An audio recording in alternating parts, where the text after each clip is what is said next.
Padre, nuevamente te damos muchas gracias, Señor, por un domingo más que nos permites estar aquí. Nos reunimos en tu nombre, Padre, nuestra cita y nuestras reuniones contigo.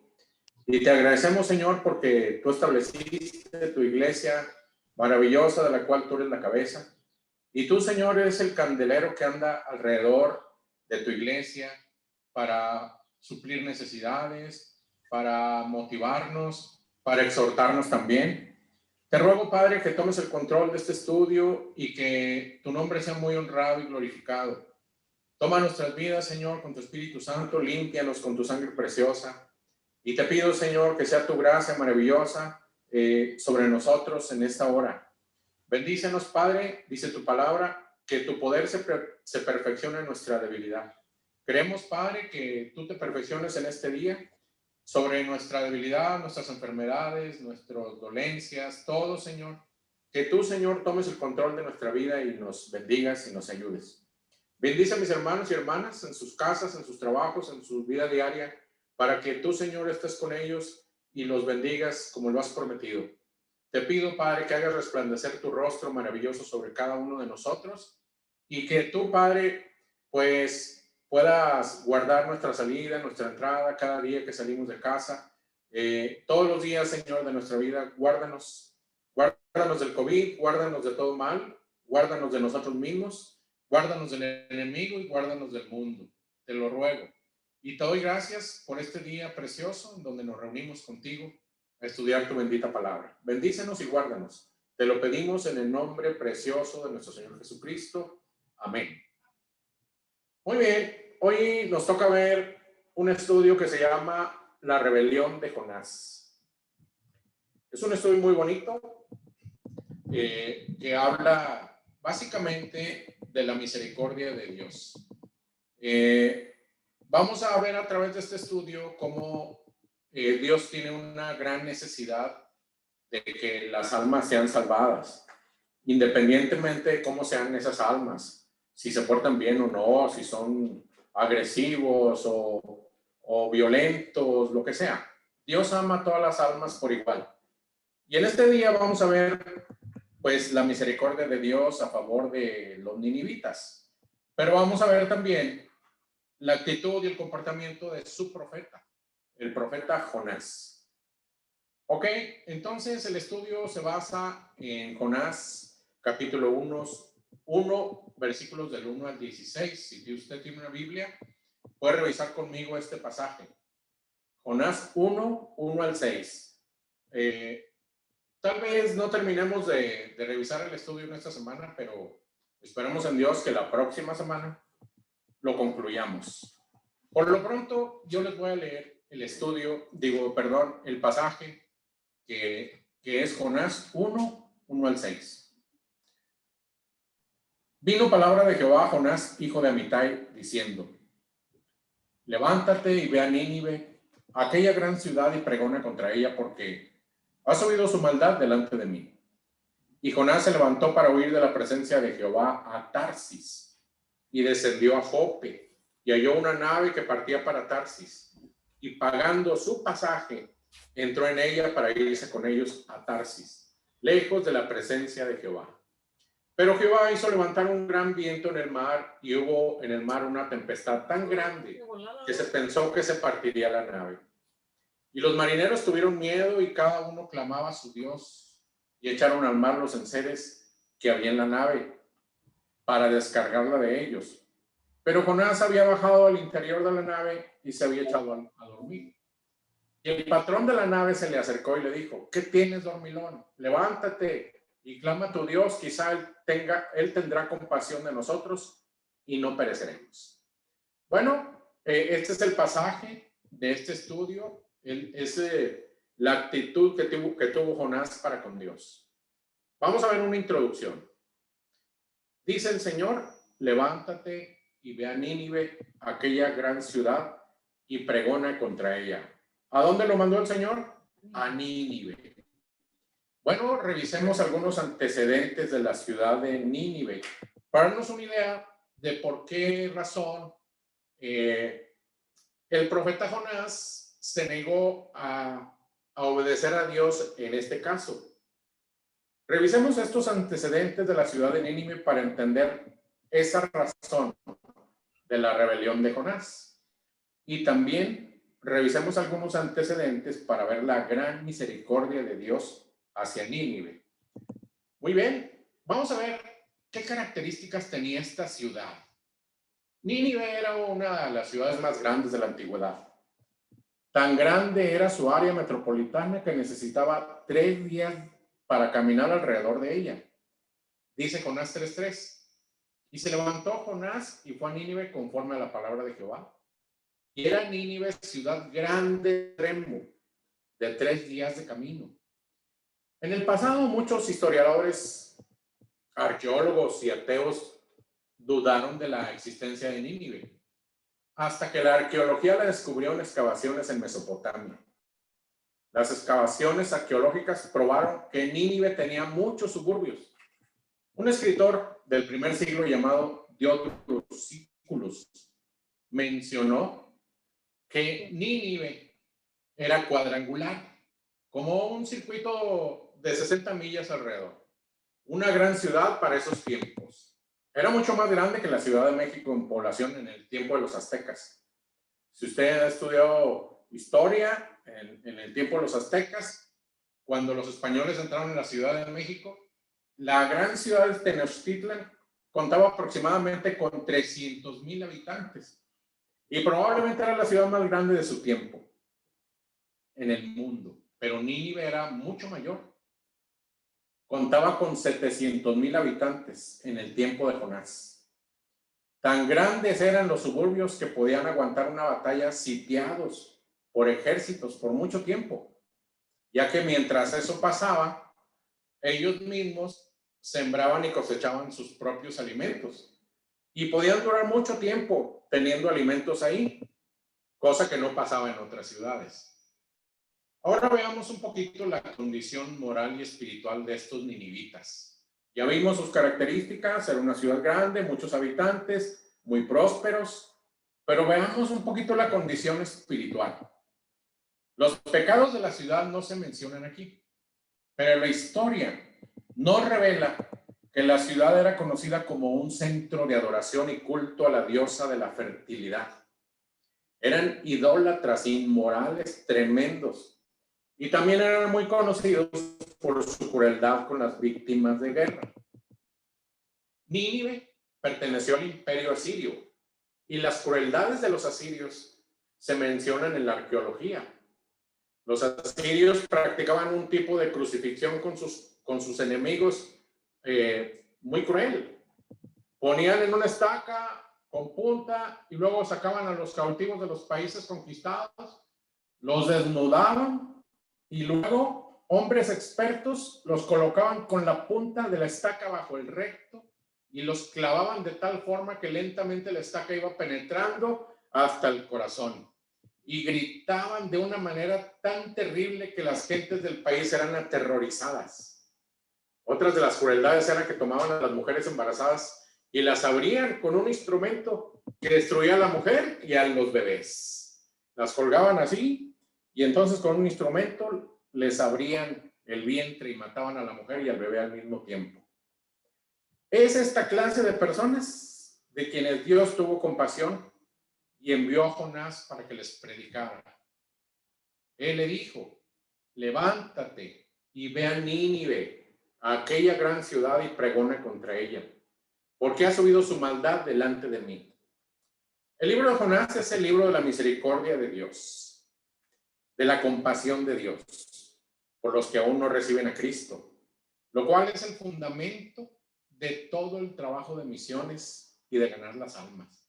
Por eso hemos estado platicando y compartiendo del asunto de ganar las almas todos estos domingos, porque debiera ser la actividad preponderante de cada uno de nosotros como creyentes. Muchos creyentes hoy en día, tristemente, no predican el evangelio porque dicen: es que hoy la gente es muy dura, es tan difícil y tan pecadora y no aceptan el evangelio. Bueno, la gente de hoy es más difícil. Dicen ellos, la gente de hoy es más difícil que en todos los tiempos, pero Nosotros estamos viendo a los ninivitas como eran de crueles y despiadados. Y sabes una cosa, todos los tiempos han sido iguales. ¿Tú crees que la gente de hoy en día sea más difícil que estos ninivitas inmorales, crueles e idólatras? ¿Tú crees que la gente de hoy sea peor que la gente que crucificó al Señor Jesucristo? Sin embargo, el libro de los Hechos nos dice que los discípulos fueron y les predicaron a los que crucificaron al Señor y muchos se convirtieron en Cristo. Entonces, veamos el punto número 2, el llamamiento de Jonás. Jonás 1, 1 y 2 dice: vino palabra de Jehová a Jonás, hijo de Amitai, diciendo: levántate y ve a Nínive, aquella gran ciudad, y pregona contra ella, porque has oído su maldad delante de mí. Jonás, hijo de Amitai. ¿Saben qué significa Jonás? Significa paloma. Aunque él precisamente no fue una paloma en su comportamiento. Amitai significa relator de la verdad. Imaginen qué preciosa analogía nos da el Señor aquí en Jonás, hijo de Amitai. Jonás, una paloma, y Amitai, relator de la verdad. Qué padrísimo hubiera sido que Jonás hubiera obedecido y entonces se hubiera cumplido esto que significaba su nombre y el nombre de su padre. Dios veía a Jonás como un precioso instrumento para llevar el mensaje, así como nos ve a ti y a mí el día de hoy. La comisión para Jonás era que fuera a Nínive, la ciudad más grande de ese tiempo, que tenía grandes murallas, siendo una verdadera fortaleza, con riquezas increíbles en oro y plata, y por causa de las guerras ganadas. Las naciones saqueadas, pues les traían una gran riqueza, y aparte tenían un tremendo comercio. Podemos ver en el versículo 2 que Dios toma en cuenta la maldad de las ciudades. Dice el Señor: porque su maldad ha subido delante de mí. Mucha gente piensa que Dios no ve la maldad de Durango, del estado de Durango. Muchos piensan que Dios no ve la maldad del estado de Nuevo León o de Guanajuato o de Zacatecas. Dios ve la maldad de las personas en lo individual y en lo colectivo. Dios está atento a cada una de las cosas que ocurren en los estados, en las ciudades, en los países. Y Él está tomando en cuenta todo eso, y por eso dice: su maldad ha subido delante de mí. Tal vez te preguntes, ¿por qué Dios envió a Jonás y no a otro a predicar a Nínive? Bueno, pues si Jonás no quiere, agarra a otro. Bueno, lo que pasa es que hay una razón muy sencilla para esto. Porque Jonás era su creyente. Un judío creyente, y Dios había escogido a los judíos para que fueran sus testigos en todas las naciones gentiles. Pero ellos fallaron en cumplir su gran comisión porque quisieron guardar la luz para sí mismos. Entonces, esa es la razón por la que Dios eligió a Jonás. Era su creyente. Nosotros somos sus creyentes también, ¿verdad? Entonces, sin embargo, aquí tenemos a Jonás teniendo un llamado para ir a predicar a una nación gentil. Era la primera vez que Dios enviaba a un judío a predicar a una nación gentil, a una nación que no era judía. Y estaba enviando Dios a Jonás a una ciudad llena de hombres y mujeres perdidos. Dios llamó a Jonás porque era un creyente y la ayuda tanto para las naciones como para los hombres solamente viene de los creyentes. Ningún inconverso puede predicar el evangelio a los incrédulos. Solamente los creyentes podemos hacerlo. Y tú y yo, como Jonás, tenemos un llamado de parte de Dios. Dios le dijo a Jonás: ve a Nínive, una gran ciudad. Pero Dios te ha dicho a ti: ve al mundo, a todo el mundo, a todos los hombres, a todas las ciudades, a todas las naciones. pregona contra ellos, porque su maldad ha subido delante de mí. Su cruel pecado y maldad son como un olor pestilente en la nariz de Dios. Entonces, Jonás fue llamado para ir a predicar el evangelio a Nínive, una ciudad pecadora. Y tal vez tú también, como Jonás, has olvidado que Dios te ha hecho un llamado para predicar el evangelio a un mundo pecador. Ojalá que no. Ojalá que no se nos haya olvidado y que lo tengamos en nuestro corazón y que siempre estemos pensando en cómo ganar más almas preciosas para el Señor. El campo de Jonás era Nínive, pero tu campo es el mundo. Hay una frase en la Biblia en la que Jesús dice literalmente así: el campo es el mundo. Esto lo dijo el Señor en Mateo 13:38. Ahora, hay dos tipos de hijos en el mundo: los hijos de Dios y los hijos que no son de Dios. Si no son hijos de Dios, entonces son hijos del diablo. ¿Te consideras tú un hijo de Dios? ¿Eres tú un hijo de Dios? Si dices que sí, ¿sabes cuál es la actividad más importante que Dios espera de ti como su hijo? Te la leo. Mateo 28, 18 al 20. Esta es la actividad más importante que Dios espera de nosotros.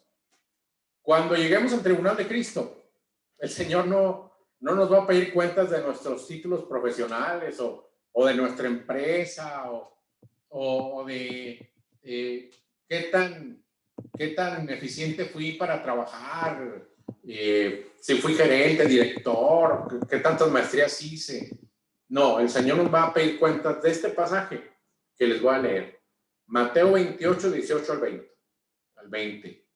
Y Jesús se acercó y les habló diciendo: toda potestad me es dada en el cielo y en la tierra. Por tanto, id y haced discípulos a todas las naciones, bautizándolos en el nombre del Padre y del Hijo y del Espíritu Santo, enseñándoles que guarden todas las cosas que os he mandado.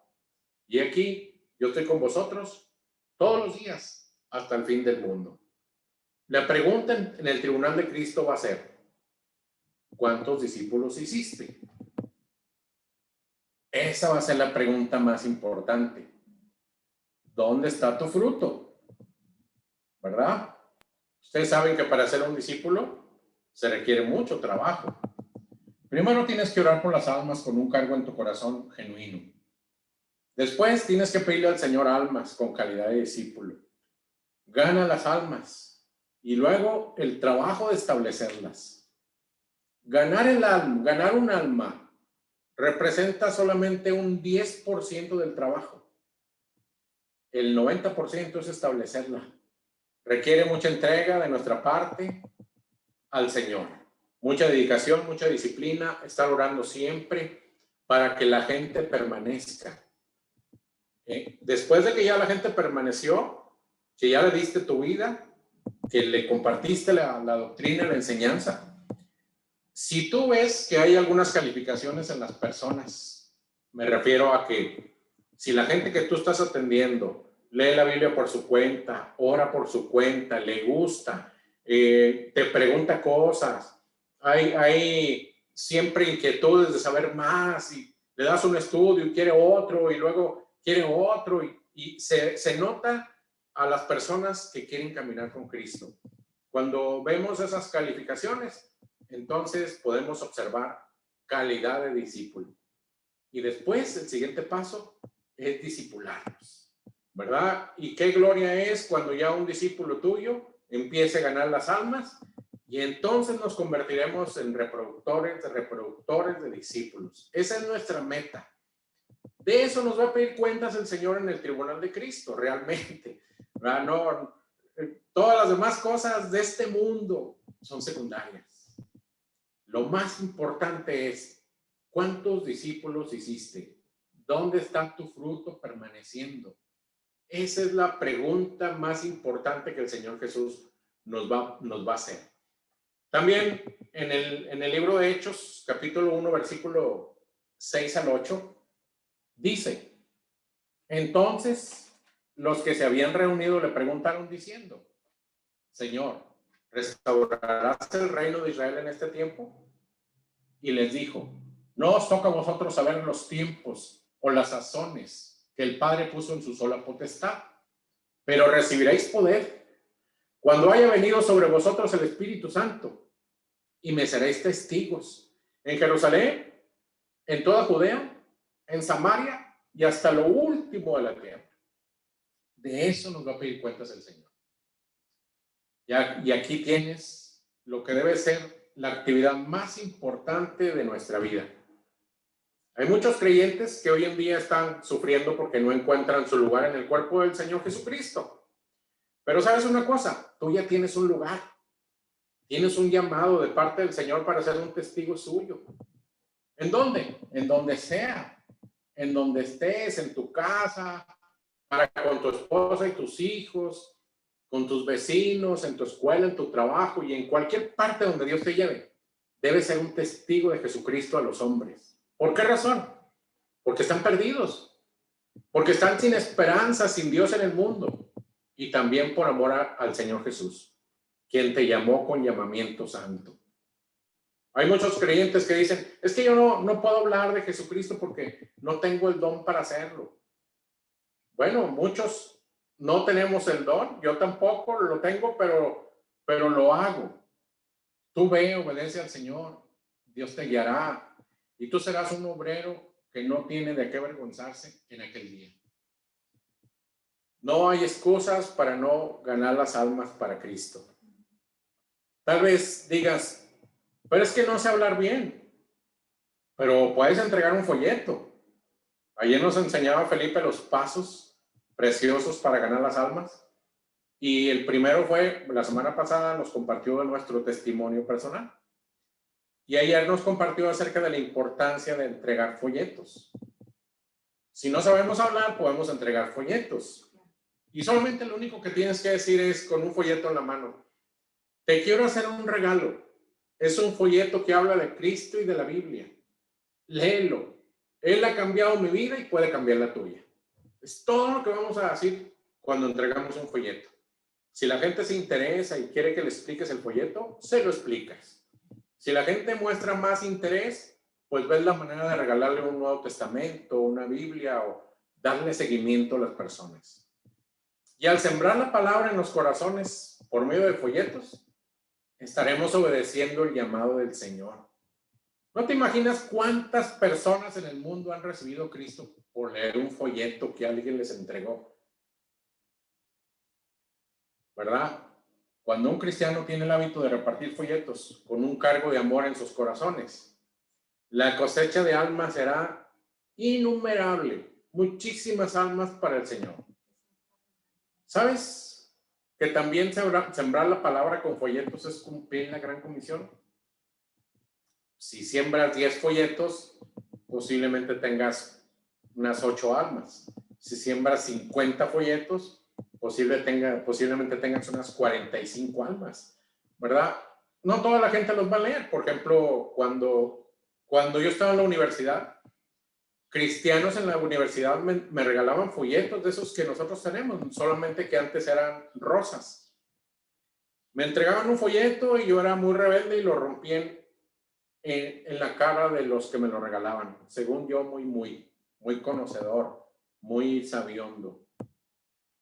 Pero bueno, un tiempo Dios me humilló y entonces tuve que buscar un folleto, tuve que buscar al Señor de alguna manera hasta que vine a Él, ¿verdad? Pero me regalaron fácil, a lo mejor unos 10 folletos en la universidad, distintas personas. Y eso significa que Dios andaba buscándome. Gracias a Dios que tuvo misericordia de mí. Así que no nos debemos de cansar. No te canses de hacer el bien, porque a su tiempo llegará si no desmayas.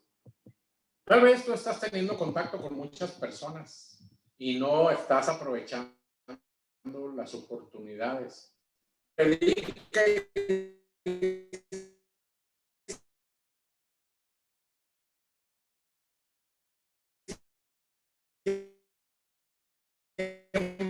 la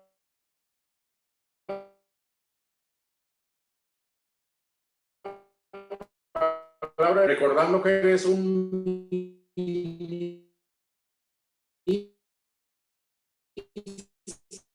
ordenado por Dios para hacerlo. Desde el momento Perdón.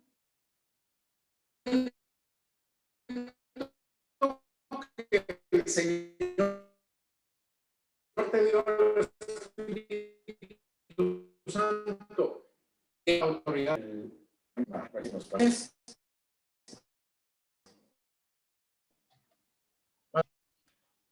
Muy bien, vamos a continuar.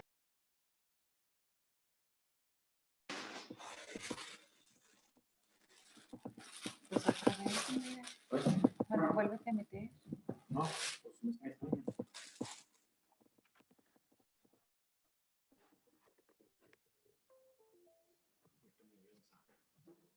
¿Qué pasó? ¿Qué pasó? ¿Qué onda? ¿Qué pasó? No sé, se oía muy cortado y se te trababa la imagen. ¿Desde hace mucho rato? No, yo creo que unos 30 segundos, 40 segundos. Ok.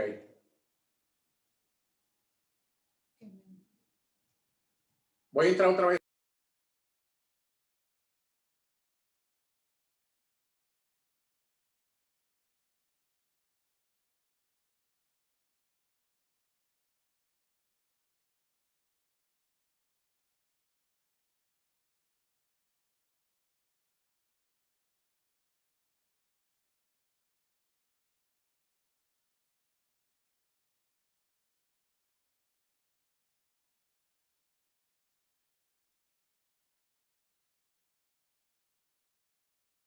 Le puedes seguir, lo puedes sentir a tu lado en este mismo instante, lo puedes llevar muy dentro de tu corazón, lo puedes tener en ese problema que llevas.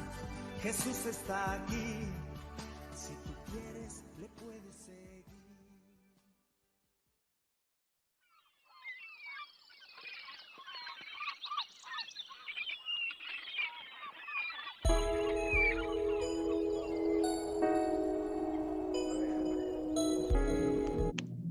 ¿Qué dice en esa leyenda verde?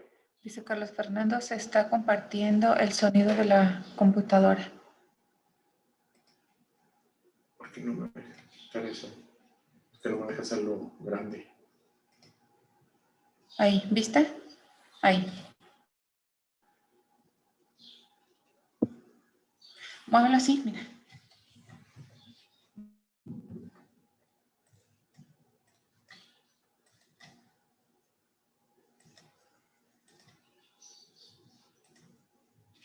Perdón, es que no me deja hacer la vista de galería porque dice que Carlos Fernando está utilizando el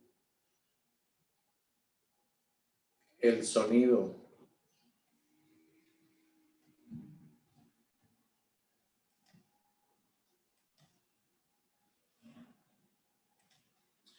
Mira.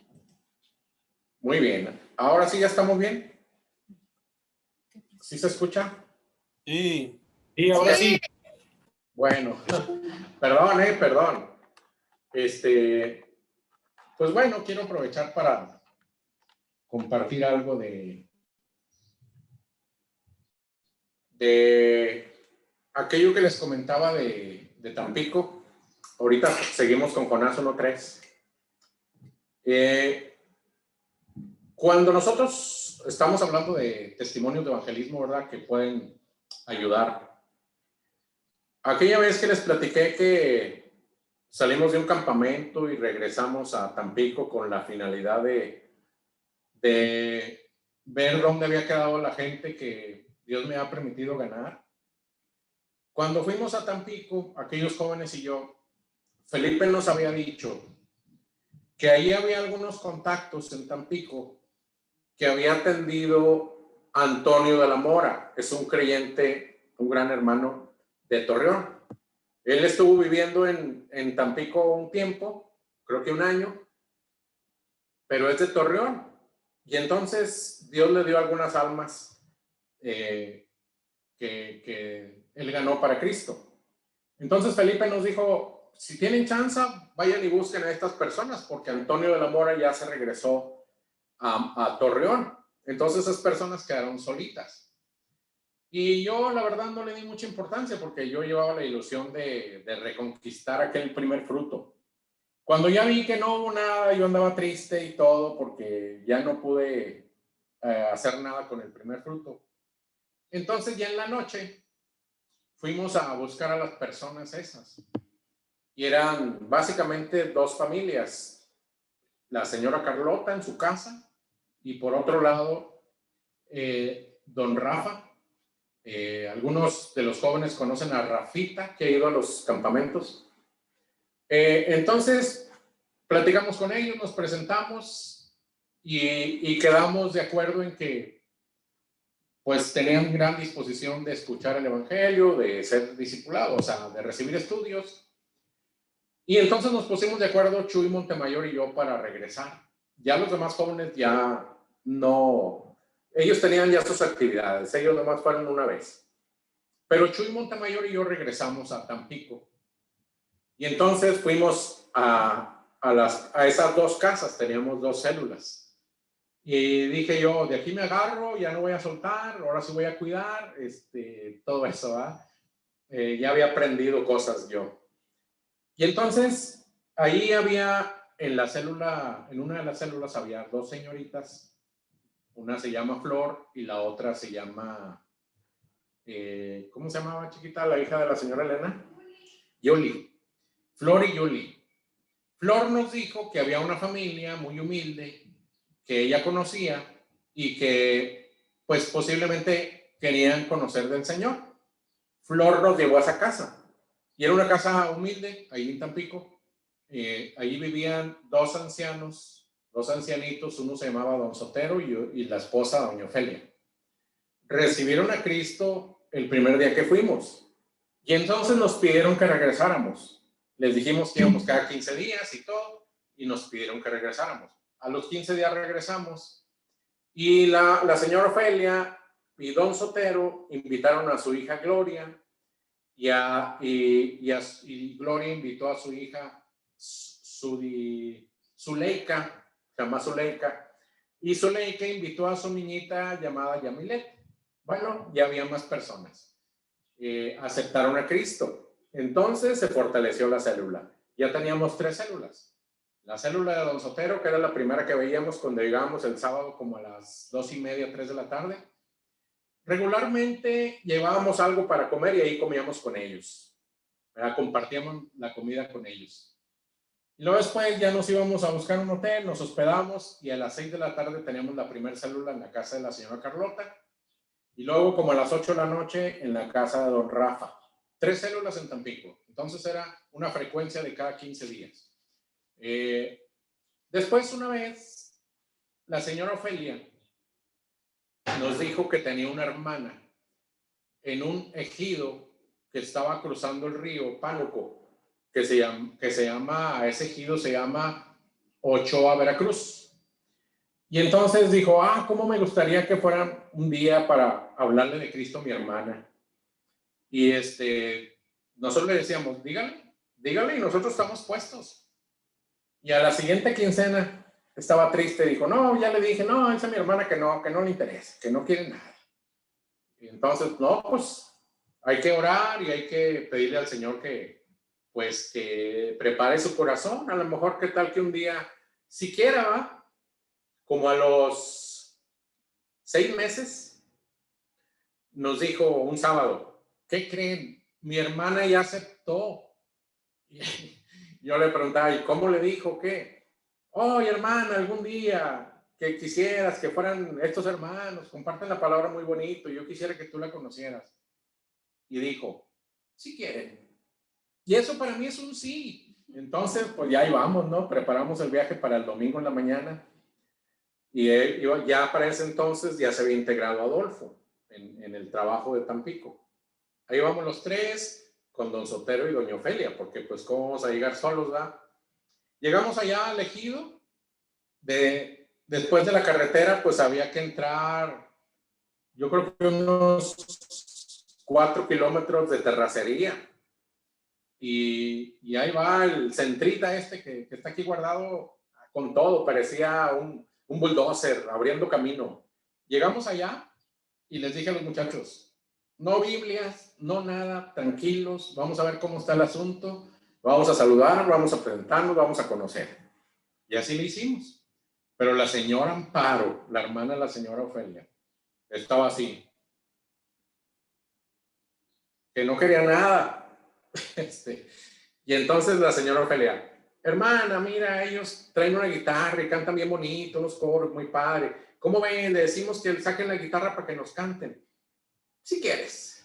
Y entonces Chuy saca la guitarra de volada, saca los corarios, y entonces Chuy fue seleccionando coros con tema evangelístico, y entonces decía, Hugo les quiere explicar un poquito acerca de ese coro que acabamos de cantar.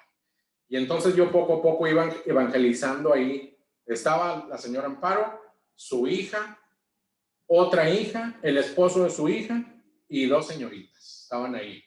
Estábamos en un porchecito. Cuando llegamos al canto número 53, saliendo del pretorio, entonces yo hablé de los sufrimientos de Cristo un poco. Les dije que si ellos querían hacer efectivos los sufrimientos de Cristo para su salvación, y la señora Amparo dijo que sí, y todos ahí dijeron que sí, y entonces recibieron a Cristo en su corazón ese día. Cuando ya nos estaban despidiendo, nos decía la señora Amparo, ¿y cuándo vienen mis hijos? ¿Cuándo vienen otra vez? Entonces ahí fue un cambio inmediato en el corazón de la señora Amparo. Lógicamente, pues incluimos ahí el ejido Ochoa en nuestro recorrido de células. Eran 3 células el sábado, y 1 en domingo. Después, ahí en ese ejido, pues recibieron a Cristo, como casi todos son parientes. La señora Amparo nos llevaba a una casa y luego nos llevaba a otra, y todos recibían a Cristo. Y entonces ahí estaba una de las hijas, estaba casada con un profe, y recibieron a Cristo el profe, su hija y sus 3 hijas. No me acuerdo el nombre de las 3 hijas, no me acuerdo el nombre de una que se llamaba Michelle, la mediana. Como vimos que ya había cerca de 6, 7 niños, y nosotros no les compartíamos enseñanza, le dijimos a Felipe que teníamos necesidad de una maestra de niños, porque nosotros no sabíamos compartir con niños. Y una vez me acordé que ahí enfrente a Ochoa entramos a la derecha, y a la izquierda había un ejido que se llama Tamós, y me acordé que allí había una persona que yo había ganado para Cristo en la primera temporada, y entonces entramos, buscamos y dimos con ella. Era una señora que cortaba el cabello. Y dimos con ella, con su esposo. En mi primera temporada yo había ido ahí a Tamós, pero no me acordaba. Y entonces su esposo en aquel tiempo había aceptado a Cristo, y ella también. Llegamos a Tamós y recibió a Cristo su mamá. Y entonces llegamos a Tamós y luego nos íbamos a Ochoa. Y así eran las cosas, el evangelismo así era. Entonces, ¿qué pasó después? Ya no me acuerdo. Fueron viniendo las almas de esa manera. En la célula de la señora Carlota se empezó a reunir la hija de la señora Carlota, que era la señora Gaby, su esposo Javier, y luego un hermano de Javier, la esposa de Javier, la mamá de Javier. Recibieron a Cristo todos. Teníamos unas células bien nutridas, pero les estoy hablando de que cada 15 días que íbamos había un alma salvada, o 2, o 3. Y luego después ocurrió lo que les dije de Rosy, la del hotel, la recepcionista del hotel, era una célula más. Todo este trabajo que les comparto de Tampico fue un trabajo de esforzarnos en la gracia. Dice el Señor Jesucristo, esfuérzate en la gracia que es en Cristo Jesús. Lo que has oído de mí ante muchos testigos, esto enseña a hombres fieles que sean idóneos para enseñar también a otros. Esforzarse en la gracia implica viajar cada 15 días, a veces sin ganas, a veces sin dinero, a veces sin salud, pero ahí vamos, y cuando ya estábamos allá, Dios traía abundante bendición sobre nuestras vidas, de tal manera que nos regresábamos bien contentos. Allá en aquel tiempo fue cuando, platicando una vez con Chuy Montemayor, le decía, y pensar que mañana nos tenemos que integrar en nuestros trabajos, hombre, qué bendición es hacer la obra todo el tiempo.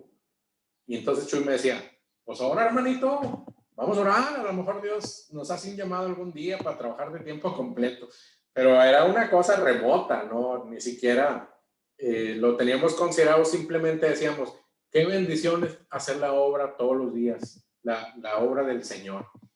Porque luego ya te integras a tus trabajos y todo, y realmente para mí los fines de semana eran cargar vitaminas, ganar las almas, fortaleza venía del Señor para poder hacer frente a todas las presiones de la vida, del trabajo rutinario de la semana. Pero esto es una cosa muy bonita. Cuando nosotros nos dedicamos a ganar las almas, el Señor fortalece nuestra vida, viene un gozo y una paz que cualquier problema se te hace cortito, chiquito, no tienes ningún problema. Gracias a Dios. Entonces esto era algo de lo que les quería compartir. Hay algunos detalles que se me escapan. Por ejemplo, en la casa de Yuli, una vez nos pidió que fuéramos a su casa porque su papá había sufrido un accidente. Le rebanaron un pedazo de cabeza y estaba el señor ahí en una camilla en su casa como vegetal. Entonces nosotros íbamos... perdón. Déjenme regreso a Ochoa. Cuando la señora Amparo, aquella hermana de la señora Ofelia, recibió a Cristo, ahí adentro de un cuarto estaba un señor, su esposo se llamaba Don Domingo. Y entonces dijo la señora Ofelia, ahí está Domingo, el esposo de Amparo. No quieren hablar con él, él tiene diabetes, ya está muy malito. Y entonces entramos, Adolfo y yo, conocimos a Don Domingo y recibió a Cristo. Él ya estaba esperando morirse y todo el mundo estaba esperando ya que se muriera porque pues ya no se levantaba de la cama, se sentía muy mal de la diabetes. Ni se atendía ni nada, ya pues, era un ejido y yo creo que no tenían idea de cómo hacer cosas. Pero la siguiente quincena que fuimos, Don Domingo andaba levantadito. Y yo, ¿qué pasó, Don Domingo? No, pues me siento bien. Me siento bien, o sea, Dios lo levantó. Pasaron los meses y Don Domingo andaba con todo, manejando el tractor, en la siembra, en la cosecha, con todo andaba Don Domingo. Y eso lo hizo el Señor en él, con su salud. El día que él recibió a Cristo, salió adelante. Tiempo después murió, pero se fue al cielo. Esa es la diferencia. Tiempo después también murió la señora Ofelia, el señor Sotero, y varios murieron. Pero eran personas mayores que si nosotros no hubiéramos atendido el llamado de Dios para ir a Tampico, imaginen, yo le calculo fácil que han muerto de Tampico, de las personas que recibieron a Cristo con nosotros, unas 10 personas, pero están en el cielo, ¿verdad? Esa es la gran diferencia. Les decía de Yuli, nos invitó a su casa, Don Lolo estaba como vegetal, su papá, y ahí el que tenía gracia con él era Adolfo, porque Don Lolo era así como que ranchero de ganado, de agricultura. Y Adolfo tenía esos gustos. Así que iba y lo animaba y, órale, Don Lolo, levántese, porque ya quiero venir a arrear las vacas con usted y que esto, que lo otro. Don Lolo recibió a Cristo y recibió a Cristo con apretones de manos, porque no hablaba. Don Lolo, apriete su mano si usted cree en esto. Le aprieta su mano una vez y usted cree el otro. Y apriete la mano si usted quiere recibir a Cristo. Y apretaba la mano bien fuerte. Y recibió a Cristo. Al poco tiempo, Don Lolo ya nos estaba esperando para la visita, sentado en una silla y todo, malito, pero ya sentado, ya reaccionaba más, no hablaba, pero ya se reía, ya hacía cosas. Bueno, él es una de las personas que se fue al cielo, ¿verdad? Había una señorita que se llama Leti, que era contacto de la señora Carlota. Ella ya era creyente. Ella nos platicaba que tenía a su papá y que su papá la corrió de la casa cuando su papá supo que ella se hizo cristiana. Cieguita ella, la corrió el papá así. Y entonces ella como podía, sobrevivía. Había un vecino ahí que le ayudaba, vendían ropa y el vecino le ayudaba a cobrar y a trasladarla. Tenía un Volkswagen rojo y ahí andaba luchando Leti. Y un día nos dijo, mi papá está muy enfermo, está en el hospital, está en el ISSSTE, y quisiera que uno de ustedes le hablara de Cristo. No, pues si ya sabíamos cómo era ese señor, no hombre, pues a ver quién le va a hablar de Cristo. Pues quién, pues ustedes, pues quién más. Total que un día nos dijo, los espero el domingo a la 1 de la tarde ahí en el ISSSTE. Y entonces, pues fuimos ese domingo, nos pusimos a orar como locos desesperados desde una noche antes. Y entonces ya íbamos Chuy y yo. Y entonces ya Leti nos encuentra y dice, ahí está mi papá, ya le dije que iban a venir. Ay, ¿qué dijo? ¿Y qué dijo? Pues que sí. Ah, bueno, pues ántale tú, Chuy. No, ántale tú. No, ántale tú. No, ántale tú. Entonces Leti dice, no se hagan, hay lugar para los dos, traigo 2 pases. Y entonces ahí vamos los dos. Total que ya hablamos con ese señor, nos daba miedo, era tremendo. Y Dios dio la gracia y él aceptó a Cristo en ese momento junto con su esposa. Y como de repente como que se quería quedar dormido porque lo tenían sedado y eso. Y yo le hablaba fuerte. Y mire que el Señor esto y el Señor en la cruz y lo acepta usted. Le gritaba a veces yo. Ya lo recibió y todo, ya nos íbamos. Y luego como en el hospital pues hay así como que divisiones, camellones, no sé, pabellones. Y había como 3 o 4 personas y entonces ya cuando nos íbamos nos gritaron, hermano, nosotros también recibimos a Cristo. Y así fue. Gracias a Dios en ese caso. Él tenía cáncer de estómago, vivió 2 meses más y se fue al cielo, ¿verdad? Pues bueno, gracias a Dios son experiencias que si no andas en el campo, si no andas con esa disposición de servir a Cristo, entonces no vas a encontrar ese tipo de bendiciones. Y la bendición más grande que una persona puede recibir es ser un instrumento de Dios para llevar a una persona a Cristo. Es la cosa más maravillosa que le puede ocurrir a un cristiano. Y aquí estamos hablando de Jonás. Estamos hablando de Jonás que tenía una vida... la otra cara de la moneda, por ejemplo, del apóstol Pablo, ¿verdad? Porque en la historia de Jonás, pues Jonás fue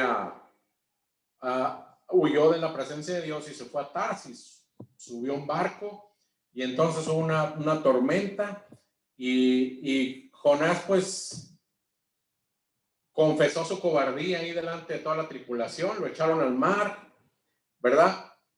En cambio el apóstol Pablo también cuando iba preso hacia Roma, también tuvo un naufragio y la diferencia entre los dos es que Dios le concedió a todas las personas que iban ahí en el barco rumbo a Roma. ¿Cuántas eran? Creo que eran 274 personas las que iban en ese barco. Hechos nos dan el dato. Imagínense, entre soldados, entre presos, entre la tripulación, entre todos, Dios le concedió a Pablo ganarlos a todos para Cristo. Eso es lo que puede hacer el Señor cuando hay un siervo dispuesto y disponible para servirle, ¿verdad? Nos quedan 7 minutos. Dice Jonás 1:3. Y Jonás se levantó para huir de la presencia de Jehová a Tarsis y descendió a Jope y oyó una nave que partía para Tarsis y pagando su pasaje entró en ella para irse con ellos a Tarsis, lejos de la presencia del Señor. Tarsis era un lugar conocido en ese tiempo como muy distante. Posiblemente estaba en España, donde está el río Guadalquivir. Jonás se levantó, salud. Jonás se levantó, pero se levantó para huir de su responsabilidad, de su llamado. Quisiera compartir con ustedes una fábula. Una fábula, pues es algo que no es real, ¿verdad? Pero que en ocasiones te da risa. Un leñador salió al bosque acompañado de su caballo y su perro. Al terminar su labor, el hombre cargó al caballo un poco más de lo acostumbrado y emprendió su viaje de regreso a casa. En el camino, pues les esperaba que el camino era un poco largo y casi intransitable. Ya habían recorrido un buen trayecto del camino cuando las fuerzas del caballo desistieron y no pudo más. Por más que el hombre insistía en hacerle andar, el animal no se movía. Entonces tomó un leño y comenzó a golpear al animal para que se pusiera de pie y siguiera su camino. Por largo rato el hombre estuvo tratando a golpes que el animal siguiera su trayecto. Tanto fue su insistencia que el animal habló, le dijo: ¿crees que es fácil llevar esta carga? El hombre, espantado al oír que el animal había hablado, dejó de azotarlo y salió corriendo del lugar mientras el perro le seguía afanoso. Cuando sintió que estaba en un lugar seguro, aquel hombre se detuvo en ese mismo momento. El perro que lo acompañaba dijo: gran susto que nos puso ese caballo, ¿eh? El hombre cayó desmayado al ver que también el perro hablaba. Por supuesto, el relato anterior no es más que una fábula. Sin embargo, la Biblia relata un hecho similar, el cual sin duda sucedió en la vida real. Según se lee en el libro de Números, la burra de Balaam, aquel profeta desobediente, habló para amonestar a su amo. Números 22-28. Entonces Jehová abrió la boca del asna, la cual dijo a Balaam: ¿qué te he hecho que me has azotado hasta 3 veces? Balaam sabía que estaba haciendo algo que era a la vista de Dios incorrecto. Sin embargo, insistió en seguir su plan. Por lo tanto, Dios usó una manera bastante peculiar para hacerlo entrar en razón. Algunas veces nos pasa igual. Insistimos en hacer algo que sabemos que va en contra de la voluntad de Dios, habiendo sido advertidos de las consecuencias que al final traen consigo aquellas malas decisiones. Probablemente tu perro no va a hablarte y aconsejarte, pero ten por seguro que Dios siempre nos amonesta y nos va a hacer ver de una o muchas maneras lo que es bueno o malo para nosotros por medio de su palabra. Queda en ti la decisión de reconocer sus consejos y seguir sus planes. Entonces, estamos revisando la historia de otro profeta de Dios que recibió una orden directa y él no lo obedeció. Entonces, la próxima semana, primero Dios, terminamos con esta historia de Jonás, de la rebelión de Jonás, porque se va a poner bueno de cómo en la tripulación, ya en el barco, Dios envió una tormenta y pasaron cosas. Ahí pasaron cosas muy padres. Entonces, quisiera que me acompañaran a orar para darle gracias a Dios por este tiempo y este estudio. Bendito Padre, te damos muchas gracias porque tú has permitido que estemos aquí en este día. Y estamos revisando la historia de este profeta Jonás, tu profeta. Y estamos recibiendo lecciones de él para evitar caer en esos errores y en esos pecados. Tú, Padre, nos has dejado cosas escritas para nosotros, para nuestra enseñanza. Porque las cosas que se escribieron antes para nuestra enseñanza se escribieron, dice tu palabra. Entonces, Padre, pues nosotros no queremos ser como Jonás. Queremos ser más bien como Pablo, obedientes, llevando la preciosa semilla donde quiera que tú nos mandes, donde nos tengas, en el trabajo, en la familia, en la cuadra, en el deporte, en donde quiera, Señor. Permite que seamos un testimonio maravilloso para las demás personas. Y ayúdanos, Padre, a ser un olor fragante a la gente, un olor a vida, no un olor a muerte. Te pedimos, Señor, que tú nos bendigas y nos sigas guardando en estos días y que tú vayas, Padre, cumpliendo tu propósito en nuestra vida y que nosotros seamos obedientes a tu voz. Tú nos has hecho un llamado para ser testigos tuyos, testigos de tu resurrección, testigos de tus maravillas, de tu plan maravilloso de salvación. Padre, pues queremos cumplir con nuestra encomienda Y no queremos llegar al tribunal de Cristo con las manos vacías. Te ruego, Padre, que tú nos ayudes y nos enseñes a obedecerte. Y te doy gracias por la vida de mis hermanos y hermanas. Te pido por sus vidas, por sus enfermedades, por sus preocupaciones. Te pido, Padre, que tu presencia pueda dar consuelo y fortaleza a cada uno de nosotros, porque tú eres bueno, Padre. Gracias te damos y te damos gracias por estas cosas.